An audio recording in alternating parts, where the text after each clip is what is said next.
Dr. Hangaasan karaa waladdaarraa karaa nu tokko irratti tarkaanfatanii jiran fakkaatanii namni gartee maqaa shaneetiin akka hin duunellee awaaja dabarsanii jiran namni mana murtiitti dhiyaatu qaba malee hidhamuu qaba malee namni to'annoo seeraa jala oole tokko sababa shimallis malee sababa gartee biraatiin shimallis hojirraa ka'e yookiin ammoo shimallis akkas godhe malee wanni kun waan abbichuun quba hin qabne waan Dr. Hangaasan quba hin qabne waan eenyu Gaashee Taayyeen abbaan Girisaadha. Gaashee quba hin qabne ta'eeti jira. Karrayyuun dibicha qalatteeti halkan guutuu du'aayiksii karaa sirna kabajattuutiin godhattee dhiiga addarra godhattee halkan guutuu wanta jechaa bulan. Gaafa 22 ganama poolisni dhaqee isaan marsee jechuudha. Sababni poolisni dhaqeef ijoollee shanee nama lama. Kan poolisatti kijiba himeetu poolisni san fudhatee ijoolleetti dhaqee. Gaafa 22 gizeetti dhaqan nama 39 qaban jechuudha. Nama 16 bosona basaqqee jedhamu geessaniiti jilbiiffachiisanii naasuu malee ajjeesan jechuudha. Eega qabamee namni maaf ajjeefama? Hidhuun osoo danda'amu mana murtii dhiyeessuun osoo danda'amu sababni ajjeefamuuf maal? Uummata Oromooti. Karrayyuun nan laallattu. Yoo anaaf abbaan kiyya dhalchuu baatellee karrayyuun obboleeyyan kiyyaami Oromoomi. Yoo haati tiyya naa deessuu baatellee karrayyuun Oromoomi. Oromummaan tan nuti obboleeyyummaan itti qabna waliin jennu tun osoo abbootiin gadaatii fi namni 39 kun guututtuu yakkamaa ta'ani eega takka qabaman hin dheessine. Mana hidhaa geessanii qorachuun hin danda'amu. Mana hidhaa geessanii heeraan itti muranii hidhaa teessisuun hin danda'amu yakkamaa taanaan hin qabsoofne tanaaf. Gosa tiyya ta'uu hin qabu. Haati tiyya naa ta'uu hin qabu. Godina kiyya ta'uu hin qabu. Amantii tiyya qabaachuu hin qabu. Oromummaa qabaannaan naaf obboleessa siif dubbachuudhaaf hin qabsaawaa ture siif dubbachuun irrattis haqaa jechuun maas. Namatti 16 ajjeesanii wanta jaa keessaa 23 hafesan keessaa tokko osoo tumaniitti ajjeesan. Reefka sanii wajjin ammaas guyyaa 4 bulchan jechuudha. Hanga reefki xiraawee ajaa'ee tortorutti. Guyyaa 4. Kun hundi kataa'u jiru komishiinarii poolisiitiin. Araarsaa Mardaasaa. Oromoon araaraafamuu qabdu. Dr. Hangaasaa Karrayyuu fi ati akka itti haasoftan waladdaami akka itti mammaaktan waladda wanni keessan hundi waladda amantiin keessanis waladda akkaatuma kaleessa waladda jechaa turte sanitti waladda jechuudha wanni keessan hundi har'a akkamiin tokko taatan tokkummaa labsitan tola ayyee kamarraa kana isin irraa katabna homaatii miti isa kaleessa waladdaa san isa kaleessi waladdaa sun har'a tokko jechuudha maaliifi Oromoo ta'uun gahaadha jette kaleessa ammoo rakkina wallaggaa maaliif nutti gadi fiddan maaltu isin hin gahechaa turte wallagga keessatti waan akka fedhan wal haa godhan maaltu isin hin gahechaa turte arrammoo tokko itteeti jirti san qofaa miti namni eega qabame akkamiin ajjeefama jilbiiffatame namni tokko eega qabame eega hin dheessinii fuudhamee seeratti dhihaatuu qaba jette asirratti mee gaafii bal'aa isinii qabna Doftor maaliif isin mana marii bakka bu'oota ummataati biltsiginnaa Oromiyaa bahaa jechuun muudama guddaa muudamtaniiti turtanii aangoo guddaa qabdan kanaafuu mee kanuma waanuma isin beeytan irraa gahema keessan irraa hiikaahuma isin haasoftan kanarraa gaafii isin gaafannaa warra irra jalqabaa dhuftan ammoo ani Abduun jedhama Abduu Moobaayila Biraay sabskiraayib godhaadha maatii keenyatti dabalamaa hordoftoon kiyya moora deebiidhaan baga gara chaanaala kiyyaa dhuftan isinin jedha waa'ee Shimallisii fi Taayyee kana warroonni maa ajandaa godhatan jettan ajandaan kan isaan irratti godhataa jirantu Oromoo fi Oromiyaa irratti obboleessa kiyya irratti ana sirratti Jawaar Baqqalaa irratti kanan dagatina Oromiyaa irratti nutillee ajandaa godhachuun dirqama fedhan walii tolan fedhan wallolan fedhan walii galan Shimallis kaasan Taayyee kaan Awwaluu Abdii kaan maalii godhan pirezidaantii eebaluun godhanii miti amma fakkeenyaaf Shimallis irratti haala kanaan itti duulamaa jiraame angurraa kaasuu danda'an hidhuu danda'an fannisuu danda'an waan fedhan haa godhan garuu fannisuuf miti akkuma Taakkalaa Uumaa irratti amma dura gartee duulaa turanii Taakkalaa ammoo hedduminaan waan inni Finfinnee bulchaa turee fi habashoota irratti duulchisaa turan bar Shimallis illee habashoota irratti duulchisaa turanii jalqaba warruma gartee irra guddaa kan Shimallis halkanii guyyaa afaanii hin buufanne namicha saahiba Abiyyi kan dhiheenya kan hidhame kan gaazexeessaa sanfaadha Shimallis yoo waa dubbatu Shimallis afaanii hin bu'u jechuudha as keessa waa hedduutu jira as keessa waa hedduutu jira komantii viidiyoo kalee jalatti kenname keessallee waa hedduu namoonni tokko tokko komantiidhaan hedduu namni kennatanii jirtanii akkasuma waan hayyoonni garaagaraa sooshaal miidiyaa kanarratti jechaa jiran irraallee jechuudha tarsiimoo Abiyyi kan itti aanu maal addis miiraaf ni beeytanii addis miiraaf jechuudha abjuun ammayyuu bakkuma sanii Abiyyi 197 gaafa moohatee sagantaa akka nugusummaatitti jechuudha eebba guddaa godhatee wacii guddaa baasee katakkaa biyya san keessatti hin tamin jechuudha akkaataa itti nugusatti Afrikaa guutuu afeeree mallatee guddaan itti bahee achi booda kaa gara lolaatitti seenanii gaafa sanni yaadattu yoo ta'e miidiyaan biyyattii guddichi EBS'n butamee harka juuntaallee galee ture jechuudha gaafa sanitti addis miiraaf kan jedhu achi booda ka Adaanach Abebeellee kantiibaan Finfinnee illee waa'ee sanii irratti qophii garaagaraatu ture jidduudhaan ka juuntaa kun jidduu fudhate malee jechuudha amma ammoo isa kanaan gabanas deemanii turan tarii Shimallis kaasuun kuni amma kan deemamaa jiru jechuudha tarii Shimallis kaasuun kun hayyoonni garaagaraa jechaa jiranii Shimallisiin irratti akkanatti duulamee yeroo Shimallisiin aangoo irraa kaasanii addis miiraafii saniif deeman. Addis miiraafiin kun kaminni waa'ee bulchiinsa Oromiyaa maali jedhamu kan gartee duraan tuttuqaa agarsiisan kana guutumatti balleessanii addis miiraafii Itoophiyaadhaa san jechuudha. Kan Oromiyaa balleessuudha san. Oromiyaa diigamte Shimallis ganama dhagahuu qaba kan Taammiraat Nagaraa jedhu san ta'uu danda'aadha. Kan hayyoonni garaagaraa miidiyaa kanarratti illee jechaa jiran jechuudha. Shimallis hatee jira akka ajaa'ibaatitti. Qabeenya Oromiyaadhaa saamee jira. Ajjeesee jira. Akkuma amma Dr. Hangaasaan jedhan kana jilbiiffachiisanii ajjeesanii kumaatama ajjeesanii jiran. Duuba Dr. Hangaasaan waa'ee abbootii gadaa Karrayyuu san qofaadha kan nuuf hime. Abbootii gadaa Karrayyuu kana as hoo Wallaggaan keessa dargaggoota afur guyyaa takkatti hin rashanne. Barkan guyyaadhaan rashanamu haga amma sa'aatii amma haasaa jiru kana keessatti illee Oromiyaa keessa bara mara rashanamu waan jechuun waan addaati miti. Oromoo rashanamu lubbuun Oromoodhaan rashanamuun akkam jennee himna. Fakkeenyaaf tiitichi akkam dhiisi waan biraa waan akka bineensa maal tiitichi akkam tiitichi waan lubbuun isaa gabaabaadhaa tiiticha jedhamaa mire. Saayinsii keessatti waan lubbuun isaa baay'ee gabaabaadhaa tiiticha jedhama. Lubbuun Oromoo akka tiiticha san taate jechuudha. Akkas taate. Haadha jalaa gadi fuudhanii rashanuun mana hidhaati. Amma inni eega to'atame eega hin dheessin eega gartee waan jala nyaa'oo ta'eyyuu akkamiin ajjeefamaa mana murtii dhiyaatu hidhamuudha. Akkamiin gadi bahee ajjeefamaadha. Kana Shimallisii miti kan godhe seera kana kan tume Shimallisii miti jechuudha. Shimallis dhugaa dubbachuuf itti aanaa pirezidaantii jechuudhaan kan bulchaa jiru. Liqaambar biyyattii kan dhaaba hogganu Abiyyi Ahmadi. Shimallis kophaa isaa hojjetutti jira waan kana dhuguma. Shimallis kophaa isaa hojjetu jira. Dhugaadha inni waan pirezidaantii ta'eef itti gaafatamaa godhuuf amma waan isaa jechuun isaa akka itti gaafatamaa godhaniiti kana akkasitti haasanii Shimallis akkanatti hatee deeqifatee quufee balleessee lubbuu namaa akkana godhe abbootii gadaa 16 guyyaa takkatti rashanee nama Oromoo darare Oromoo teessuma ciibsuma dhoorge sabni akkanatti dararameetiin cinqii kana hunda arge kan dhiiga keessummeessaa jiru kuni maal jedha ahaa Shimallisii kan akkana nu godhaa jiru. Baramma fakkeenyaaf amma nuti sooshaal miidiyaa kanarratti jarri wal haasaa xiltuu Shimallis dhugumaan hattuudha yookiin amma nam tokko filachuu eegalee jira. Shimallis irra taayee wayyaa taayeen akkas afaaniin maal jedha malee maalidha? Taayeen afaaniin dubbata malee akkasii Hangaasaan kijiba saaxilaa jira Hangaasaan hattuu saaxilaa jira waan akkasii sooshaal miidiyaa kanarratti deemaa jiraami. Dubbiin akkasii bitiyaa jira keenya amma waan kana keessa waa lamatu jira yookiin taayee fi garee Hangaasaa kanaan waa'ee Shimallis kana dubbadhu isin ammoo keessa isin qulqulleessaa isa kanarratti duula isa kanarratti feenee waan haga ammaata hame dhiiga Oromoodhaa kana gannaqame qumaara dhiiga kanaan taphanneeti jara kanaan dibnee jara kanarratti fannifnee jara ammoo jara kanaan waliin akkasitti lafa kennaa nuti ammoo addis miiraafii san fudhanneeti saamichaa fi ajjeechaa kennas itti fufna yeroo kana jira amma fakkeenyaaf taayeen as bahee yeroo saamichaa fi ajjeechaa waa'ee kanaa Shimallisii wal qabsiisee nuuf hime taayeen hoo maal ta'e ahaa inni kun qulqulluudha maaliif kan Shimallisuu balaaleffataa jira kana gurra hawaasa naqataa jiran amma duula na filadhaati duula na filadhaa maaliidha kan gartee Oromiyaa tana gara addis miiraafii gara Itoophiyaa aandinatti saniitti tarkaanfachiisuu jechuudha yookiin hoo warrummaan gartee xurii dibate kana keessaa istaayila kanatti fayyadamee jechuudha. Falaaf warra falfala darbu kan lukkuu qalee fala ofirraa darbu sanni beektanii amma Shimallisiin falaniiti ifirraa itti qalanii Shimallisiin achi darbanii jechuudha dhiigaa waliin kan biraa addis miiraafii ijaaratu deeman jechuudha. Shimallis kun bar gaafa aangootti dhufu kan mattaawaqaa fi baasaa boora hannaatii fi ajjeechaadhaa kan hunda kan kennee fi baasee fi chaappaa irra dha'ee fi jabaadhu carraa gaarii kan jedhen Abiyyi mataa isaa ta'uu hin dagatina gaafa lammaa irraa fuudhanii isatti kennan jechuudha.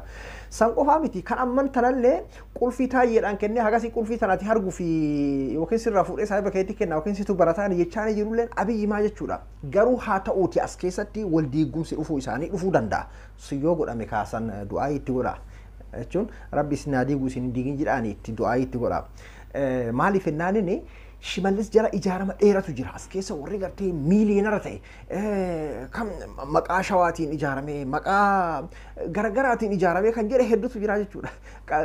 Bara jalqaballee akkasitti akka shawaatitti ijaarama kan jedhe illee isaanuma.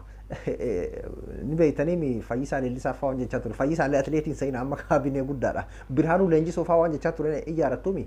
Warri namoonni hedduun as keessa kaabinoonni gurguddaan dhiiga ilmaan Oromoodhaa waggaa sadiin kana maqaa shaneetii fi saamichi akkuma jedhan kana biiliyoonaraan gadi naqaa turan kunniin garee irra guddaan garee Shimallis kana jalatti jechuudha. Shimallis wanti inni hin godhin hin jiru dhugaadha. Garuu karoora eenyuutiin akkuma isin jedhe baasaa buraa fi chaappaa kana kan dhahee fi geesse abbaa qabaa jechuudha. Nugusichi jechuun guddaadha jechuudha. Kana namni hin beekne waan jiru se'u. Kanaafuu amma dhagaa shimbira tokkoon dhagaa tokkoon shimbira lama akkuma jedha san taayeen gara tokkoon duura na filadhaa uummata gurra naqachuu uummataan barkan akkana godhe sanii uummataaf himaa jira. Achi booda hoo kan itti aanu maaliin haa ati numaa wayyaadha ati kootu ka waan kana badii kana hin jaalatin kootu ati asirra yoo taa'ee baarree ati wayyumaadha isa jedhudha. Duraanuu amma tokko oppodiyoo duraanuu namni yoon filate yookiin oppodiyoo ajandaa godhatan ka jedhu illee hin dhabamu. Jaalattanuu jibbatu abbootii qabeenyaatu jira biyya san keessatti namni jiraatee bula mootummaa bulchaa jiru abbaa barbaade bineensallee yoo ta'e isa kanaaf gibira kabala isa kanaaf gadi jedhee akka ta'etu yeroodhaaf bula haga siifuu uummanni keenya hin miidhamaa jechuudha. Hanga jarri kun jiran akkuma wayyaanee waggaa 27 uummata keenya usumaa hin jaalatin qoqoraa tursan jiralleen amma taraan isaanii kan isaaniiti waan ta'eef jechuudha. Kanaafuu Taayyee fi Shimallis garaagarummaan isaanii qoosaa takkan arge feesbuuka kanarratti jechuudha. Shimallis biiliyoonara yoo ta'e maal rakkoo qaba. Gaafa aangoo qabatanii irratti osoo guyyaa 15 illee hin geenye akkuma aangoo qabatanii namni mallaqa hin qabne kan biiliyoonara hin ta'ini Oromoo ta'uu hin qabu jedhee murteessee ture Shimallis. Duuba Shimallis Oromoodhaaf fakkeenya ta'uu mul'isuudhaaf biiliyoonara ta'e maaliif itti duulama kan jedhu takka sooshaal miidiyaa kanarratti arge. San qofaa miti Taayyeen nama laanchii nyaatuudhaaf mallaqa miiliyoona 4-5 makiinaa keessa kaa'atee hoteela laanchii irraa nyaatan bakka laaqana irraa nyaatan nyaata guyyaa irraa nyaatan dhaqee mallaqa laanchii kafaluuf laaqana kafaluudhaaf deemu kiisha kaatee miiliyoona 3 ta'uu danda'a kiisha kaatee hoteela seenee miiliyoona 2 makiinaa keessatti dhiise makiinaa keessaa jala hatame hiyyaaratuumi inni durgoo kafaluudhaaf maal jedhetu durgoo yeroo har'aame hojjettoota mootummaa warrum hojjettoota bilisiginnaa kana gaafanna durgoo nama kafaluudhaaf miiliyoona 3-4 namnummaan dhuunfaa kaabineen tokko makiinaa isaa keessatti qabatee deddeemee laaqana nyaatee achirraa akkasitti namaa kenna. Yeroo har'aan tana keessatti jechuudha. Yeroo teekinooloojiin karaa adda addaatiin tole kana keessatti jechuudha.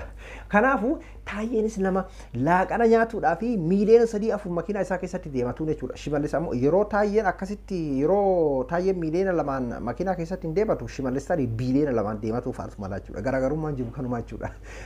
Isaan hundaafuu gartee kan hoo nyaadhu jedheetiin jala diriirse hoo ajjeese akka barbaaddetti jedhee lubbuu Oromoo qoshaasha godheeti. Akka qoshaashaa takkatti jala kaaheetiin abbaa barbaadan rashanaa jedheen milishaan mana warra bara muraasa agarree minuti warra gadi ba'a akka Amaanu'eel Wandimmuu kan akka Boorana keessatti ijoollee amma Wallagga keessatti namoota rashanan muraasa agarree bi sooshaal miidiyaa kanarratti barka viidiyoodhaan agarree muraasa poolisa aantummaa uummataa qabutu gudii kana uummatatti mul'ise bara waraabanii mul'isuun suni beeki bareedaadha hamaa isinitti hin fakkaatiin kan mee amma inni karrayyuun obboleeyyan kiyya jedhee beeki hangaasaan mee ganduma isaatti hin deebina baabbiletti kan abbaa ilmaanii kan gartee attaa gaafsan Jawharfaalleen hidhamne kan bineensa waraabessa nyaachisan sana kan mataa qofa lafee qofa lafaa guuran sanfaa jechuun sanfaamaan dubbatiin hin dagatan doktor quuqama ilma namaa ni qaban isaan Shimallis akkas godhe malee jechuun isaan quuqama namaa ni qaban jechuudha sanfaamaan dubbatiin amee doktor hangaasa.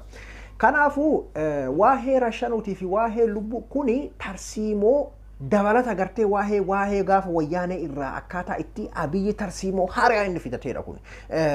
Fakkeenyaaf gaafa wayyaanee maalidha keessatti nama dararuun qeensa buqqisuun dararuun achi keessatti akka inni dhukkuba fuudha achi keessatti akka dararameetiin maraatu achi keessatti akka inni yoo taajira ta'ee waggaa 10 gaafa achi keessa turee gabbahu qabeenyi isaa akka faca'u jaartiin isaa akka facaatu ilmaan isaa akka faca'an walumaa galatti akka namni gartee qabsoo irraa abdii muratu akka inni Oromoof jechuudha abdii muratu godhuuni tarsiimoo wayyaaneedha ture akka namni gartee ani hidhatti shamuu hin danda'u jedheetiin abdii muratu yaaluun waggaa 27 kana tarsiimoo wayyaanee fi oppodiyoo ture jechuudha. Dabalataan kan Abiyyi kun hoo waan gootan godhaa hobbaasaan tarsiimoo dabalataa kan Abiyyi Ahmad kan bilisiginnaa jechuudha. Kan amma paartii amma hangaasan amma kanatti nuu faarsuu kanaa jechuudha. Kanaafuu kun waan Shimallis kophaa isaa godhee miti jechuudha.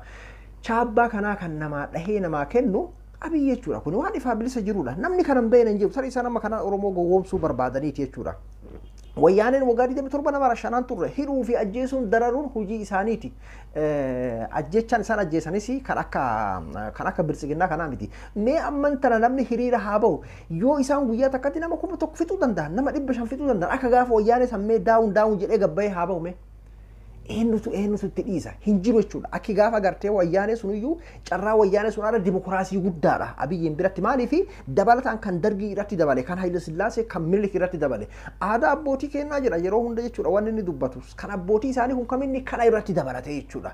Kanaafuu kuni waa'ee Shimallis qofaa miti. Waa'ee nama rashanu mana hidhaatii baasanii rashanaa jiran namni hidhamu eega dheessin jedhee amma hangaasaan eega hin dheessin eega qabamee to'annaa jala seene mana hiruudha seeratti dhiyeessuudha Oromoodha karrayyuun obboleeyyan kiyya kanaa miti dubbiin mana hidhaatii baasanii kan rashanan hoo ijoolleen afran Wallaggaan keessatti rashanan sanniini ijoollee kaleessa wayyaaneen hiitee carraa jiraachuudha du'uurraa hafteetiin jiraatteeti isaan amma fuudhaniitiin rashananii jechuudha.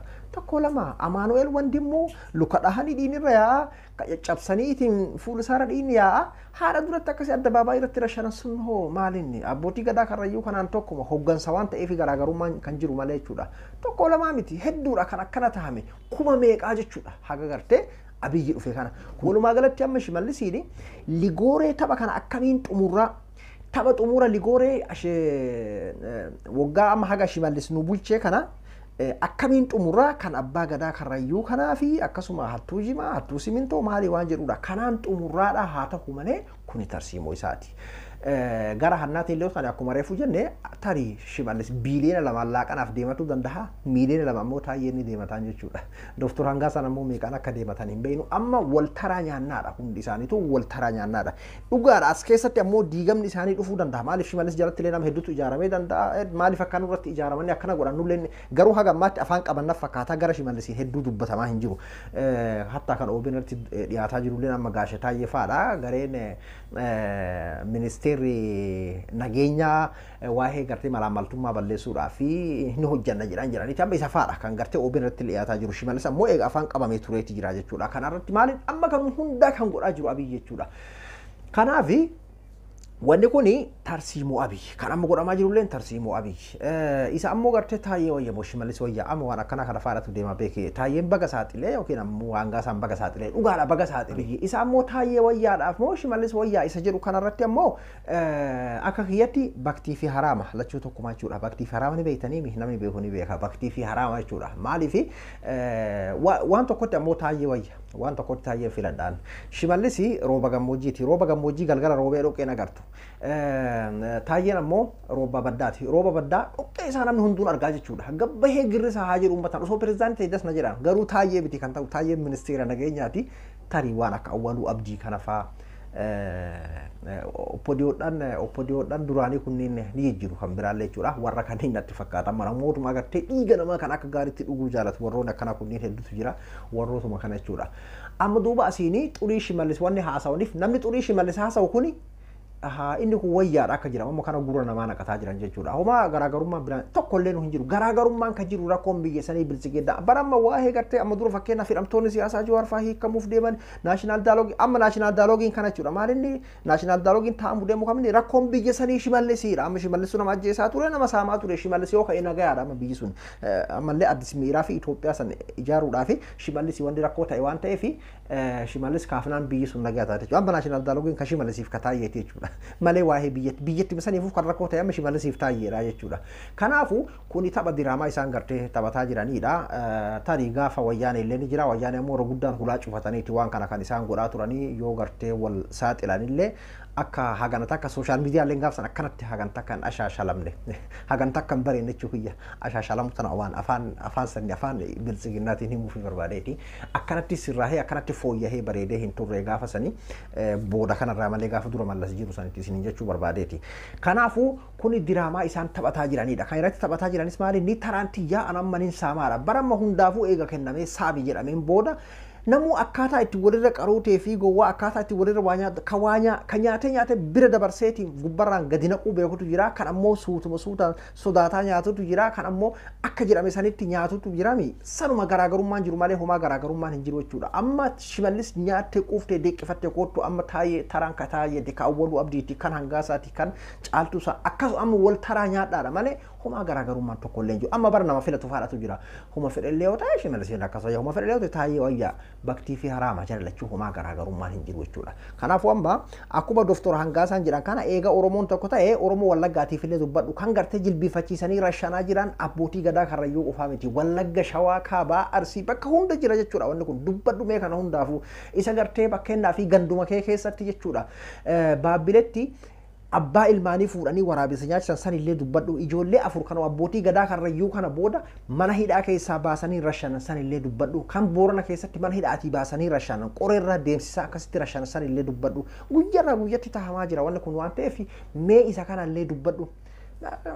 Garaagarummaa eega Oromoo jechuun duraan beektaa wanni waa'ee kanaa isin dubbachuu dadhabneef Dooktor Doktor wanni duraan isin dubbatu dadhabneef wal adda waan jedhu kanaadha. Tarii akkatti siifi wallagga haasofta wal adda siifi karayyuullee akkatti haasofta wal adda waan ta'eef callifni amantii keessanis wal adda waan ta'eef amma eega tokko taatanii godinumatu isi adda addunu godhattee jirta. Godinuma malee tokkuma jettee jirta. Eega tokko taatan dubbadhu kana hundaafuu jechuudha. Kanaafuu diraamaa jarri deemaa jiran kanaa ni ajira kenna. Oromoon amma bakka kanaan sobamu bira dabree jira jedheetii yaada kaan amma tarii. Hin dhabamu immoo tokko fayyadisi amma hangaasaan kijiba saaxilee taayyeen kijiba saaxilee dhugaan jiru kanuma dubbiin akkasii miti osoma beeku garuu haa ta'uti akkuma reefuu jenne ka dhoqqee gartee akka taayyee san kan waan fedhe namaan jedhu as bahee maaliif seetan kan gartee barammanam tokko faaratu jira shimallis gowwaadha cunduura inni homaan beeku kabiraati ka waa ajjeesaa jiru akkasii maali nama jedhu faaratu jira beeki. Kan akkanatti haala akkanaa kanaan sammuu namaallee gowwoomsu sun taane kan as baheetiin uummataan girrisaa jedhu kan uummata haala kanaan uummata diqqeessu kan akka taa'ee kun osoo pirezidaantii Oromiyaa ta'e dasna jedha jaalattee jala buruuf dadhabdee jala buttus ni beekta jechuudha. Bineensa namni hundinuu isa gartee guyyaa nama fakkaatee suuf uffatee deemu sun taane kan halkan bulguu ta'ee nama nyaatu sun taane kan yeroo hundayyuu yuusee akka waraabessaa sirratti duudu girrisaan akkasi maaliin akkasi kan jedhu kana jechuudha. Shimallis illee sanii miti jechuu kiyyaa miti garuu social media kanarratti namni hanga taayyeedha Oromoo madeessan jiru bar social media kanarratti baana beeki amma namni keenya tokko hatta waan Shimallis qabatamaa rashanaa inni hojjete kana caalaa arrabsoo taayyeen lafetti Oromoo madeesse kana irra kan gadoo qabateetu jiraachudha hayyoota Oromoodhaa diqqeessuun qabsaa'ota Oromoodhaa diqqeessuudhaan waan hunda Oromoo akkasitti diqqeessuudhaan namni taayyeetti hedduu gadoo qabate maaliif waan afaaniin dhoqqee gadi naqaa deemuuf waan inni ta'e fuuluma isaa irraa agarta jechuudha taayyee waan inni ta'e hojii isaatiif waan isaa hunda fuuluma isaa irraa agarta jechuudha kanaafu akka Shimallisiin humna Oromoo maalii Oromoo jechaa garasiin ammoo Oromoon diigu Oromoo maaliin qabu humni kun kaleessa qeerroo keenya ajjeesee jira wayyaanee si humni kun kaleessa wayyaaneen qeerroo akkas goote ammoo kan isa caala qeerroo kan ajjeese hin jiru jechuudha. Waan waggaa sadii kana waggaa lamaa kana keessatti Shimallis hojjete wayyaanee waggaa 27 hin goone jechuudha. Kanaafuu kan akka gartee taayyeedha kana kan geeraru si ajjeese kan as bahee geeraru kana yoo ta'e wayyaadha. Maaliif abbaan danda'e jala bulu kan dadhabee jala bules kan naa ta'e lakkee kan akkanatti ajjeesan irra geeraru kana wayya kan jedhe jala buluufillee isa kana wayya jedheetii yaada. Kanaafuu garaagarummaan biraa ammoo jarree yoo garaagarummaa fudhan taate homaa garaagarummaan hin jiru baktiif hin ajisaa jechuudha. Adabduu abduu moobaala biraay hanga qophii biraatii waliin deemnutti nagayaan naa tura.